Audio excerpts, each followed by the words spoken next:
vill att det till det. Kunde du det? Tid är faktiskt roligt i rosa handlon. Och det är som jag arbetar inte i skola och det är inte video. Så jag är faktiskt här. Och jag säger faktiskt att jag kan vi till arbete så att jag kan söka kvart i en handlon. Och jag funkar gå hugskot till jólagávur. Och till dem så ser jag att det kan inte vara så trubbelt att finna jólagávur. Och jag säger bara att jag inte visar till dem kvart är aldrig intressant till jólagávur här. Nu tar jag jólagávur. Och så kan det dessutom söka karriärboy. Så kom vi. Så här är faktiskt allt. Det heter ROSAH till det är rådgivning och söla av hjälpartålen. Så allt som vi tar är kan man säga ting att byta i och så för munnen. Så har vi nog sådana köksting så jag tror att lite skojer så att man inte räknar det här. Tinn. Så är det också olika sådana skäl i ambo och allt sort att öppna oilusvi och sigvrör och man kan vattna men det kan inte stödas ur. Man kan bara sigvrör och sånt. Och så är olika västing, olika hjälpartål till te. I misli sjúkrarøktarfrøðing ösna. Detta är faktiskt köpt systrarna som är så inte förtäljande. I gåva.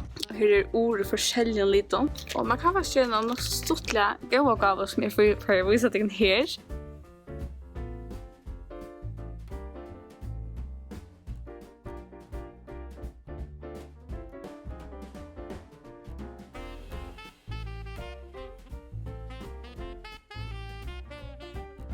Så är det också forskjellige välvärda sådana vi sån knoppen att massera vi så är det läckra rutler och här kunde nämligen vinna i giveawayen till 3 och 4 advent. Här kunde vinna så är det här. Masserar vi så tid check det ut. Den här hade jag faktiskt mega läcker. Så helt man det bara med oss rutlar man ner så någon lastik av vi till te som gör filmlög. Där hundkotcher. En gång gav till en som körs väl. Det kan vara kost. Vi inte använda spara kost. Det är sort med större stävon så är samma säkra kost är. Så det kan vara gott och man kan också få sån kosthållare. Det kan också vara gott. Och så är det så fitt till ganska bröd som man vill tycka om slån. Och så kan man få en sån bamse. Alltså här så är nötter i. Kan man kolla det i ovnen, akkurat som ryspåsar. Så hittar man det i ovnen. Så kan man ut att det så är det som en varma påse. Kan man kolla det blir det som en babsa styrla fick. Och så har vi en sån wheelat öppna som kostar allt trusch. Så ganska lätt mest till hvis föräldrar som säger det är så trubbelt. Det är så mycket det gör. Så kan du fokusera, är det något lost till det? Det är en god gåva.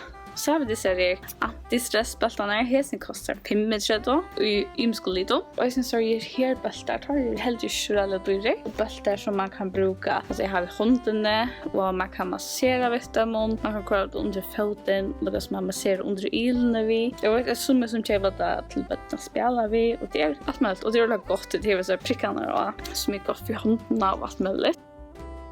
Tressen som skeg. Här så köper nek folk. Det är en sort som man är bättre hållning till. Det är som nek köper. Jag vet inte. Så nek och vissa.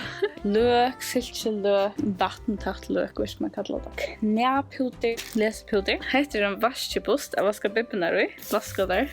Men då var det så väl att arbeta här och det är stort lätt och gevande. Och det är så fantastiskt att folk kommer in här och visste att det här var kurs. Eller de kan påinna eller stress vid ett eller annat. Eller har en utfordring och så ser jag det. Här har det också till detta. Eller här har det en lösning till detta. Och det är så gott att ta kunna svära. Ja, vi tar också. Eller ja, jag kan finna också.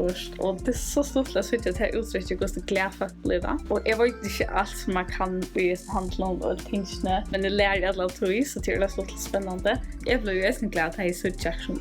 Det är såna ting och tål som man kan bruka till ymest. Och jag också att det är såna ting inne som jag inte visste värre som jag vill veta. Bara brukt att göra knä. Så ja, här är faktiskt ordentligt. Och hvis inte är så är det några kunder som arbetar och tar oss en glädje att hjälpa till och prata till dem. Så jag har matter för arbete och där jag kommer hem så blir jag sätta mig vid ett skolting eller video eller vad det ska vara. Och nu ser jag klippa ett video. Och tack för det som stolar mig så väl vid att damma videorna och dela dig.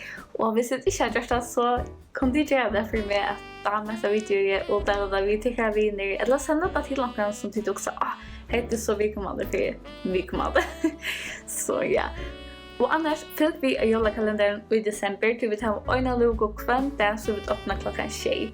Så ja, tack för att du hade vi. Vi ses efter morgon. Bye!